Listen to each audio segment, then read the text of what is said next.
नमस्कार, मैं हूं संजय शर्मा। आप देख रहे हैं 4PM न्यूज़ नेटवर्क। आप सबको बहुत इंतज़ार था कि आज सुप्रीम कोर्ट में क्या फ़ैसला आएगा। आपको पता ही है कि 4PM को जिस तरह रातों रात बंद किया गया। 29 तारीख को मेल आया यूट्यूब से कि भारत सरकार ने कहा है कि 4PM जो है वो नेशनल सिक्योरिटी के ख़िलाफ़ है, इसलिए बंद किया जाए, इसलिए आपका चैनल बंद कर रहे हैं। अब मैं हैरान, मैं आज फिर कह रहा हूँ कि ये देश ऐसा है जिस देश के लिए मैं मर मिटने में सेकंड का 100वां हिस्सा भी नहीं लूँगा। इस देश के लिए मेरा सब कुछ कुर्बान है। तो जो लेटर आया कि नेशनल सिक्योरिटी के ख़िलाफ़ है, शायद मुझे अपनी ज़िंदगी में इतनी कोई बात बुरी लगी नहीं होगी। मुझे लगा ये मेरे माथे पे एक ऐसा धब्बा है, ये मेरे को ऐसा, मेरी राष्ट्र के लिए, मेरी देशभक्ति पे ऐसा सवाल है जो मुझ पर कम से कम नहीं लगना चाहिए था। मैंने आज तक कोई एक शब्द, मेरी टीम ने आज तक कोई एक शब्द नहीं बोला था जो इस राष्ट्र के खिलाफ हो। सवाल पूछते हैं सरकार से, सवाल पूछना हमारा काम होता है। हमने पूछा कि पहलगाम में अगर सिक्योरिटी नहीं थी, टूरिस्ट बेगुनाह मारे गए, तो उसका जिम्मेदार कौन है। तो मैंने ये भी कहा कि सरकार से सवाल पूछना किसी भी रूप में देशद्रोह में नहीं आता, ना नेशनल सिक्योरिटी के लिए खतरा होता है। आखिर मैं करता क्या करता। ये दो शख्स देख रहे हैं आप मेरे पास, तला साहब, हैदर भाई, शाहिद भाई, ये लोग मेरी आत्मा हैं। हैदर भाई ने उत्तर प्रदेश में, कई बार हैदर भाई का जिक्र करता रहता हूँ, आप लोग शायद पहली बार मेरे साथ पहली बार देख रहे होंगे। तो उत्तर प्रदेश में 4PM पर जो प्रताड़ना हुई, मैं विस्तार से गिनाना नहीं चाहता आपको। ऑफिस पे हमला हुआ, EOW की जांच, इनकम टैक्स हुआ, जो कर सकते थे सब कुछ हुआ। लेकिन उस करने में हैदर भाई एक कानून का सहारा लेके मेरे साथ खड़े रहे। और जब ये बंद हुआ तो तला भाई ने और हैदर भाई ने मिलके कहा कि यार ये तो संविधान के खिलाफ़ है। संविधान में कहीं पे भी नहीं है कि, कानून में कहीं नहीं है कि आप बिना नोटिस के किसी का चैनल बंद कर देंगे।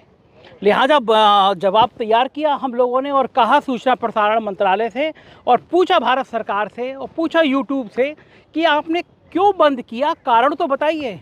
कोई जवाब नहीं आया। अंततः हम सुप्रीम कोर्ट आए थे और सुप्रीम कोर्ट में आके कपिल सिब्बल साहब हम लोगों के साथ खड़े हुए, और फिर हम लोगों ने तर्क दिए, हमारे अधिवक्तागण ने तर्क दिए सुप्रीम कोर्ट के सामने। और सुप्रीम कोर्ट ने 1 हफ्ते का समय दिया था, जो आज पूरा हो रहा था, यानी 13 तारीख को पूरा हो रहा था। पूरे देश की निगाह लगी हुई थी कि सुप्रीम कोर्ट अब क्या कहेगा। और सरकार को ने उससे पहले कि सुप्रीम कोर्ट सरकार आए अपनी बात कहे, अचानक हमारा चैनल शुरू कर दिया। हम लोग हैरान कि अभी 4 दिन पहले हमसे कहा गया हम नेशनल सिक्योरिटी के खिलाफ हैं, चैनल बंद, और अब इन 4 दिनों में अचानक क्या हो गया, चैनल खुल गया। हमने यूट्यूब को पूछा कि आपने चैनल बंद क्यों किया, ये हमें नहीं बताया, आपने कौन सा वीडियो हमारे खिलाफ था, और चैनल खोल दिया तो आप हमें नहीं बताया। लेकिन हम जो चैट कर रहे थे, यूट्यूब से मेल आया कि ये कानूनी पक्ष है और आप सरकार से पूछिए। सरकार तो आप जानते हैं, देश की सरकार से कौन पूछ सकता है, और सरकार बहादुर किसको जवाब देगी। सरकार तो देश में किसी की प्रेस कॉन्फ्रेंस नहीं करती, तो सरकार तो क्या ही जवाब देगी। सरकार तो वास्तव में सरकार है। अंततः जब चैनल खुल गया, आज फिर सुप्रीम कोर्ट में सुनवाई हुई। हैदर भाई खास तौर से लखनऊ से आए सुप्रीम कोर्ट, तला साहब बहुत स्टडी कर रहे थे, उनकी टीम पूरी स्टडी कर रही थी। और आज सुप्रीम कोर्ट में जब सुनवाई हुई तो भारत सरकार ने कहा कि हमने चैनल से रोक हटा ली है, चैनल खुल गया है। यकीन मानिए कि मेरे को उस समय कोर्ट के अंदर था मैं मौजूद, और मेरे अंदर वो जो रोमांच के क्षण थे, खुशी के क्षण थे, कम से कम एक माथे पे जो दाग लगा है कि नेशनल सिक्योरिटी के खिलाफ है, वो दाग हटा। और सबसे बड़ी बात हुई कि हमारे अधिवक्तागण ने कहा कि सर एक रिट, मैं आप लोगों को, दर्शकों को बता दूं, अभी 3 मई है, तला साहब 3 मई है ना, 3 मार्च को एक NGO ने रिट करी कि जो IT के लॉज आ रहे हैं कि आप किसी का चैनल बंद कर देंगे, किसी का ट्विटर बंद कर देंगे, उसको बताएंगे भी नहीं, या तो सरकार या यूट्यूब जो भी संस्था है उससे बात करेंगे, व्यक्ति से बात नहीं करेंगे। तो उसको एक NGO ने 3 मार्च को यहाँ सुप्रीम कोर्ट में रिट की कि साहब ये बहुत ख़तरनाक कानून है, इसमें भारत के लोगों का सारा हक मारा जाएगा, भारत के लोगों की आवाज़ बंद हो जाएगी। तो बड़ी खुशी की बात है कि आज मेरी रिट, सरकार चाहती थी शायद कि आज ख़त्म हो जाए, वो कह दे कि साहब हमने चैनल से रोक हटा दी, चैनल चल गया, बात ख़त्म हो जाए। लेकिन बहुत बढ़िया हुआ, मेरे अधिवक्तागण सामने कपिल सिब्बल साहब, तला साहब, हैदर साहब, सबके तर्क थे कि हमारी ये रेट चूँकि मूलभूत मुद्दों से है, हमारी ये रेट इस बात है कि आप किसी का चैनल बिना नोटिस के बंद नहीं कर सकते। तो देश भर के यूट्यूबर्स की निगाह थी कि आज की सुनवाई में होगा क्या। तो बड़ी खुशी की बात है कि हमारी रेट को उस रेट से संबद्ध कर दिया गया यानी जिस पर सुनवाई चल रही है देश भर के लोगों की, जो संविधान में यकीन करते हैं, जो अभिव्यक्ति की आज़ादी में यकीन करते हैं, जो बोलने में यकीन करते हैं, उन सब का मानना यह है कि इस तरह सरकार किन्हीं आवाज़ों को बंद नहीं कर सकती। तो सबसे अच्छी खुशी की बात ये होती है कि आज सरकार ने कहा कि साहब हमने यूट्यूब चैनल से 4 PM से रोक हटा दी। और मैं कुछ चैनल अखबारों की कुछ जगह की हेडलाइंस देख रहा था कि सरकार ने यूट्यूब चैनल 4 PM से कहा कि हमने साहब इसको हमने रोक हटा दी।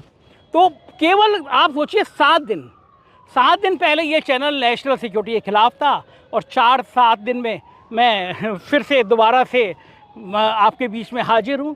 मैंने पहले दिन कहा था ये जो मेरे पीछे संविधान की सबसे बड़ा मंदिर देख रहे हैं, ये सुप्रीम कोर्ट जो है, इसने इस देश के करोड़ों लोगों के अंदर ये विश्वास पैदा किया है कि हुकूमत किसी की भी हो, अब से बात नहीं कर रहा, सालों से बात कर रहा हूँ, हुकूमत किसी की भी हो, जब हुकूमत तानाशाह होती है, हुकूमत अराजकता करना चाहती है, नौकरशाही अराजकता करना चाहती है, तो लोकतंत्र का ये सबसे बड़ा मंदिर जो मेरे पीछे आप देख रहे हैं, ये एक चट्टान की दीवार की तरह खड़ा होता है।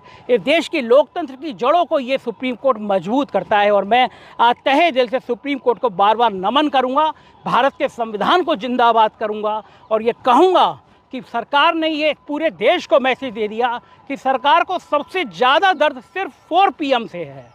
पूरे देश में इकलौता चैनल मेरा बंद किया गया। तो मैं इस बात का अभिमान भी महसूस कर रहा हूँ कि सरकार को लगा कि मेरी आवाज़ पूरे देश और पूरी दुनिया में गूंज रही है, मेरी आवाज़ को बंद करने की कोशिश की गई। लेकिन मेरे को जब तक मैं जीवित हूँ मेरी आवाज़ ऐसी ही निकलती रहेगी, क्योंकि मुझे इस देश के प्रति, इस देश के लोकतंत्र के प्रति, इस देश के संविधान के प्रति पूरी निष्ठा है। मैं इस 140 करोड़ लोगों के पक्ष में बोलने वाला इंसान हूँ। सत्ता जो गलत करती है वो बताना पत्रकार का काम होता है। जब हमने पत्रकारिता सीखी थी तो हमें बताया गया था कि सरकार जो बताती है वो विज्ञापन होता है, सरकार जो छुपाती है वो खबर होती है। 4 PM की सारी टीम इस भाव के साथ काम करती है कि जो सच है, जो पीड़ित आवाज़ है, जो दलितों, पिछड़ों, अल्पसंख्यकों की आवाज़ है, जो आम आदमी की आवाज़ है, 4 PM आपके सामने लाए। यही कारण है कि आप सबका प्यार इतना बड़ा। हमारा 4 PM यूपी जब नेशनल बनता भारत में, हम लोग 4 PM यूपी पे बोल रहे थे। हमको लगता था ये 4 PM यूपी कम से कम अभी 3-4-5 महीने बाद 1 मिलियन होगा, लेकिन एक हफ्ते के अंदर वो चैनल भी 1 मिलियन हो गया। लोगों को लगा कि 4 PM क्यों बंद किया गया, पूरे देश ने जानना चाहा क्या कारण था। और सुप्रीम कोर्ट आया तो आज मेरे को उम्मीद नहीं थी, कम से कम 50 सुप्रीम कोर्ट के अधिवक्ताओं ने मेरे साथ फ़ोटो खिंचाए, मेरी हिम्मत को सराहा।